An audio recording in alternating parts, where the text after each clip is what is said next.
Hey, hello, I'm Kråkan, also known as Corvus Cornix, and welcome to YACC, yet another Crowcast where I pick a game, I play it for a week, and then I'll talk about it. This week's game is Arrog, and it was made by Hermanos Magic and Leapstone Studios. And there will be spoilers up ahead, just so you know. But first, a little backstory. I picked this game up basically because it has a very distinct art style, black and white and some tints of red and stuff, so it looked really interesting. And yeah. So the game starts with you killing off a big animal that looks like a hamster with a spear. And then there is a zodiac puzzle. You have like these rings that you're supposed to spin to make the correct zodiac sign.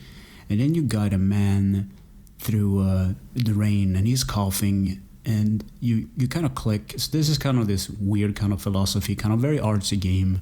So you help him by guiding a line of stars with some string, really weird. And then when you complete that puzzle, the screen becomes bright white.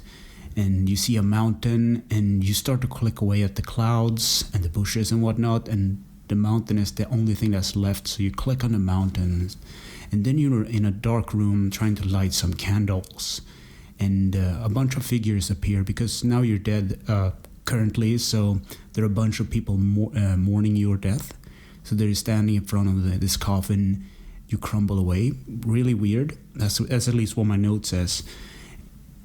And then in the end, you die and you become food for this animal that you killed, or a group of other animals. So there is this like a really weird puzzle in there. There's like this band that's supposed to play at your funeral, so you have to remember the colors and click on certain characters to play this song about you passing away, like a sermon or something. So that was a short summary of the game, and in fact the game isn't longer than that. You can beat it under 1 hour. So gameplay. This game is about the death and resurrection and the cycle of life basically. You killing an animal in the beginning and later become food for this group of like-kinded animals, I guess. Control. The left stick moves the pointer around, the cursor, and X interact with stuff. You click, you drag, and you do all kinds of things in these kind of puzzle situations. And the graphics, it was made in Unity. It's a black and white drawn kind of style game, so it's like very artsy, and it has a lot of metaphors and stuff. So this guy, Matro Alisa, I think something like that. He was the main developer in this, so he has his hands in a lot of pots, so to say. He did a bit of programming and he did some game design and stuff. So I believe this was his baby.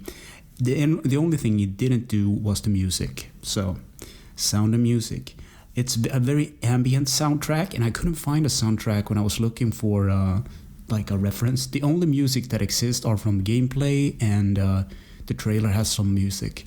So usually when you go like last week's game, like Half-Life, there is like so many playlists you can choose from. You can take like small parts of it, but this game has nothing. So yeah, usually the developers put it up on a YouTube channel or somewhere, or Spotify, so you can listen to it, but this is nothing, nowhere. So Jamie Kawaishan made the music for this, and it's, as I said, an ambient kind of music track, kind of nice. In conclusion, I wrote nope. I can't really recommend this game. It's easy to beat. In fact, I platinum it. I did take platinum in it, all the trophies and everything. It's a surrealistic kind of indie type of game, black and white and some reds. And I can't recommend it, but it's one of those cheap games. You buy it for basically nothing, and if you find it interesting, I guess you can look it up. But anyway, thanks for listening and or watching, and take care.